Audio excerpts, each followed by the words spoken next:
कहते हैं शिव से जो मांगो वो आपको मिल जाता है। यही शिव पुराण में भी लिखा है।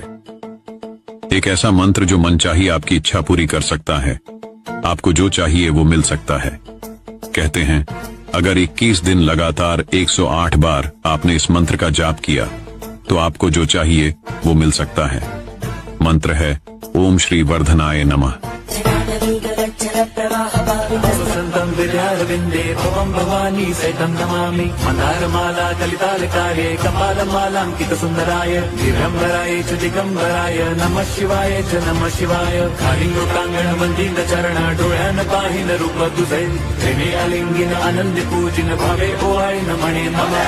त्वमेव माता पिता त्वमेव बन्धुश्च सखा त्वमेव विद्या द्रविणं त्वमेव सर्वं मम देवदेव। कायेन वाचा मनसेन्द्रियैर्वा बुद्ध्यात्मना वा प्रकृति स्वभावात् करोमि यद्यत् सकलं परस्मै नारायणाय इति समर्पयामि। अच्युतं केशवं राम नारायणं कृष्णदामोदरं वासुदेवं हरिं श्रीधरं माधवं गोपिका वल्लभं जानकीनायकं रामचन्द्रं भजे। हरे नमामि शमीशान निर्वाण रूपम् विभुं व्यापकं ब्रह्म वेदस्वरूपम् निजं निर्गुणं निर्विकल्पं निरीहम् चिदाकाशमाकाशवासं भजे। हरि ओम हर हर हर हर हर हर हर हर महादेव शंभु त्रिपुरारी जटाधर शंकर शंकर शंकर शंकर शंकर शंकर महादेव।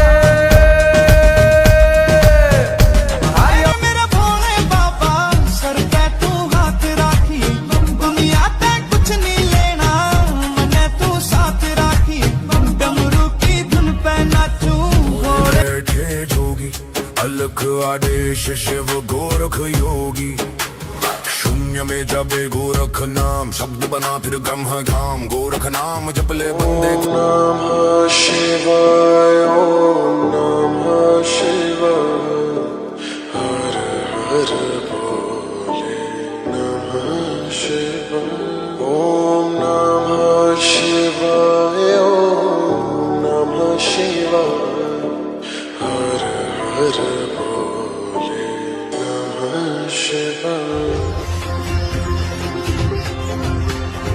कर्पूरगौरं करुणावतारं संसारसारं भुजगेन्द्रहारं सदा वसन्तं विद्यारविन्दे भवं भवानी सहितं नमामि। मन्दारमाला कलितालकार्ये कपालमालाङ्कितसुन्दराय दिगम्बराय च दिगम्बराय नमः शिवाय च नमः शिवाय। कालिङ्गोटाङ्गण वन्दित चरण डोळ्यान पाहिन रूप तुझे प्रेमे अलिंगिन आनंद पूजिन भावे ओहाय नमणे नमः।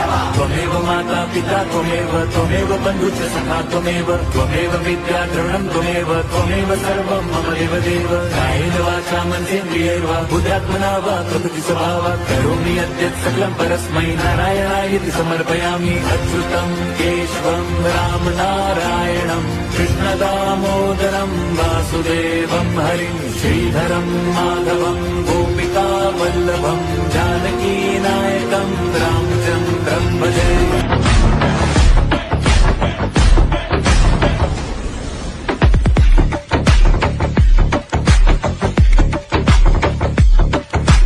हाय रे मेरा भोले बाबा सर पे तू हाथ राखी दुनिया ते कुछ नहीं लेना मने तू साथ राखी डमरू की धुन पे नाचू भोले। हाय रे मेरा भोले बाबा सर पे तू हाथ राखी दुनिया ते कुछ नहीं लेना मने तू साथ राखी डमरू की धुन पे नाचू भोले मैं पूरा मच। हाय रे मेरा भोले बाबा सर पे तू हाथ राखी दुनिया ते कुछ नहीं लेना मने तू साथ राखी डमरू की धुन पे नाचू भोले मैं पूरा मचू।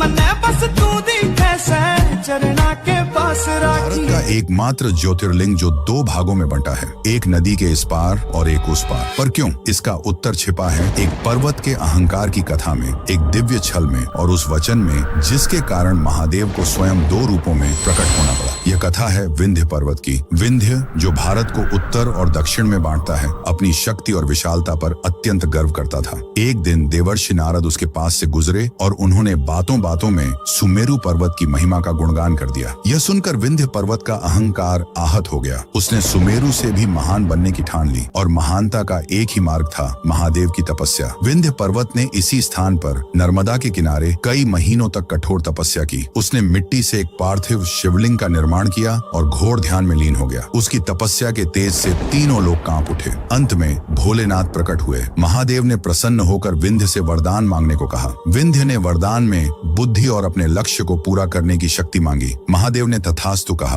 पर तभी वहां अन्य देवता और आर्षिगण प्रकट हो गए। उन्होंने महादेव से प्रार्थना की, हे प्रभु, यदि विंध्य और ऊंचा हो गया तो यह सूर्य और चंद्रमा का मार्ग रोक देगा, जिससे सृष्टि का संतुलन बिगड़ जाएगा। कृपा करके आप यही निवास करें। उनकी प्रार्थना सुनकर महादेव ने एक लीला रची। वे उस स्थान पर ज्योति रूप में स्थित होने के लिए मान गए। पर उसी क्षण जिस एक शिवलिंग की विंध्य पूजा कर रहा था, वह दो भागों में विभक्त हो गया। एक भाग जो मूल पार्थिव शिवलिंग था, वह मामलेश्वर कहलाया, और दूसरा जिसमें से स्वयं महादेव प्रणव या ओंकार के रूप में प्रकट हुए, वह ओंकारेश्वर कहलाया। आज भी नर्मदा नदी के दक्षिणी तट पर मामलेश्वर हैं और नदी के ओम आकार के द्वीप पर ओंकारेश्वर हैं। दोनों को मिलाकर ही एक ज्योतिर्लिंग की यात्रा पूरी होती है। यह इस बात का प्रतीक है कि भक्त की मिट्टी की श्रद्धा मामलेश्वर और ईश्वर का दिव्य प्राकट्य ओंकारेश्वर दोनों मिलकर ही पूर्ण होते हैं। उस ओंकार स्वरूप महादेव के सम्मान में जो अहंकार को भी भक्ति का मार्ग बना देते हैं, कमेंट्स में जय ओंकारेश्वर महादेव अवश्य लिखें।